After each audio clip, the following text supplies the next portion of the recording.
अस्सलाम वालेकुम वीवर्स। जो आज हमने पढ़ना है, जैसे कि मैंने लास्ट टाइम आपको बताया था, आज हम पढ़ेंगे एक्सचेंज रेट,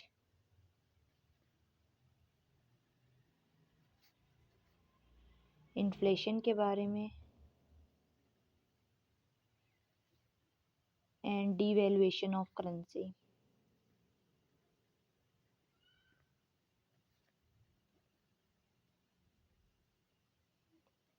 तो सबसे पहले हमने इसमें मैं आपको बताऊंगी एक्सचेंज रेट क्या होता है actually.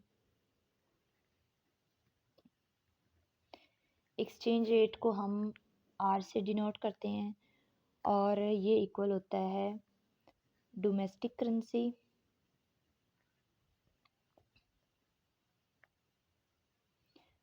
Currency over foreign currency के इक्वल होता है।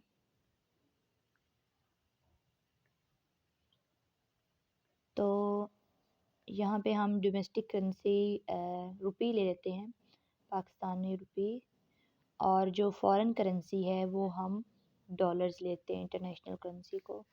अब जो एक्सचेंज रेट चल रहा है एक्चुअली वो है, ये सुनने में आप लोग अक्सर सुनते होंगे कि जो $1 है, $1 पाकिस्तानी 175 रुपये के इक्वल है। आज का एक्सचेंज रेट चेक किया, अभी मैंने रिसेंटली ही चेक किया है, तो 175.6 जो है एक्सचेंज रेट एक्चुअली, कि जो $1 है, यूएस का $1 वो पाकिस्तान के 175 रुपीज़ के इक्वल है। ठीक है, इसको मैं आपको डायग्राम बना के थोड़ा सा बता देती हूँ। यहाँ पे एक्सचेंज रेट आ जाएगा हमारा रुपीज़ ओवर डॉलर। ये हमारा जनाब यहाँ पे डिमांड कर, और ये हो गया सप्लाई कर। Demand of dollar and supply of dollar. ठीक है, अब कैसे एक्सचेंज रेट बढ़ता है? ठीक है, जब देखें, जब डिमांड ज़्यादा हो जाए, डिमांड ज़्यादा हुई, से हम डी डैश का नाम ले लेंगे। देखिए, पहले इनिशियल स्टेज पे जो था रेट, जो था एक्सचेंज रेट का, वो ये था, यहाँ पे सपोज कर लें 174 कर लें यहाँ, और ये ऐसे लगाते हैं, यहाँ पे लगाना था ये इक्वल डिस्टेंस जब ना हो तब यहाँ यूज़ किया जाता है, यानी कि ऐसे ऐसे। तो यहाँ पे देखिए आप कि जब डिमांड हमारी इतनी थी तो 174 जो था एक्सचेंज रेट था।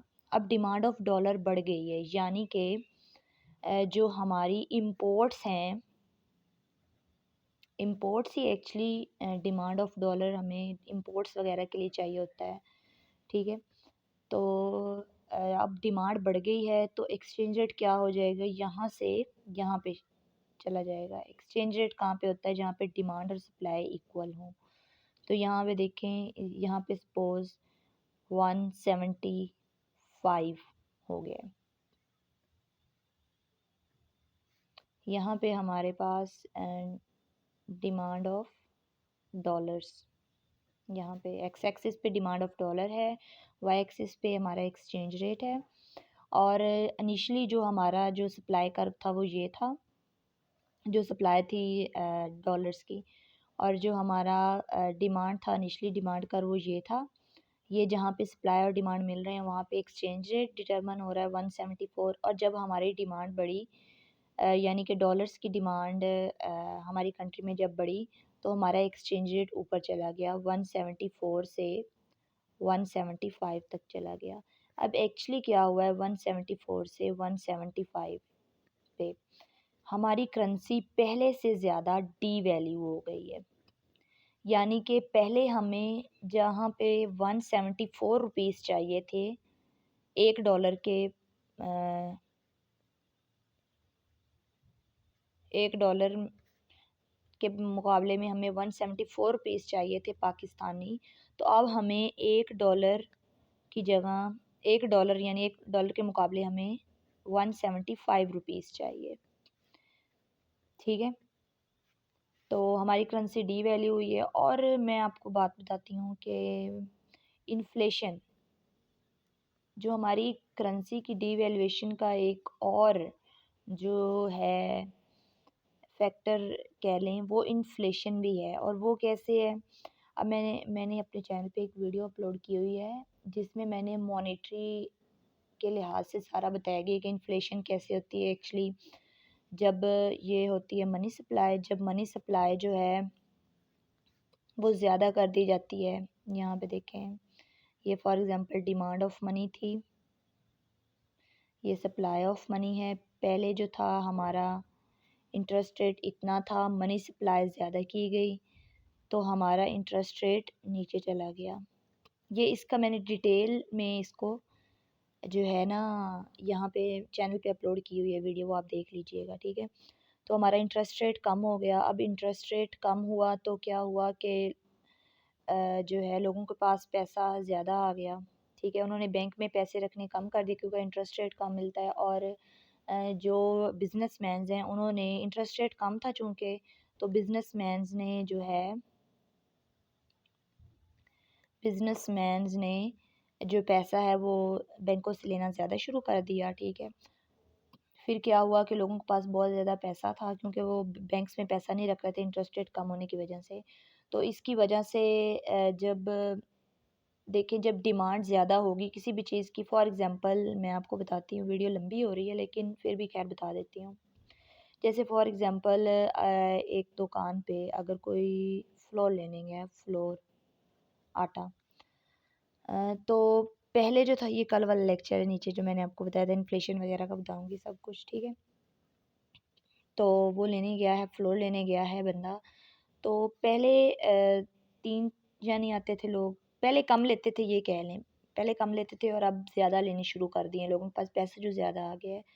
तो जो ओनर है उस दुकान का, वो खुद ब खुद ही उसकी प्राइसेस बढ़ा देगा।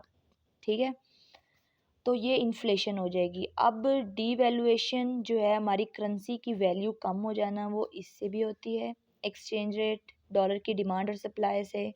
और ये सारी चीज़ें एक दूसरे में लिंक करती हैं। आप ज़रा बैठ के अगर गौर करेंगे तो आपको बड़ा ये अच्छा पता चल जाएगा। और ये मैंने आपको बाकी इन्फ्लेशन का भी बता दिया, डिवैल्यूएशन का भी बता दिया और एक्सचेंज रेट का बता दिया। अब मज़ीद मैं इस पे एक और डिटेल वीडियो इंशाल्लाह वो मैं कभी करूँगी, तो उसमें आपको सारा जो है इसकी एक्सचेंज रेट की बताऊँगी कि कितनी इसकी टाइप्स हैं। ठीक है, और इन्फ्लेशन का आप लोग जानते हैं, मैंने इसके पहले इंटरेस्ट रेट के हवाले से और इसमें महंगाई वगैरह कैसे होती है जब मनी सप्लाई ज़्यादा कर दी जाती है, इंटरेस्ट रेट कम हो जाता है, वो सारा बता दिया था।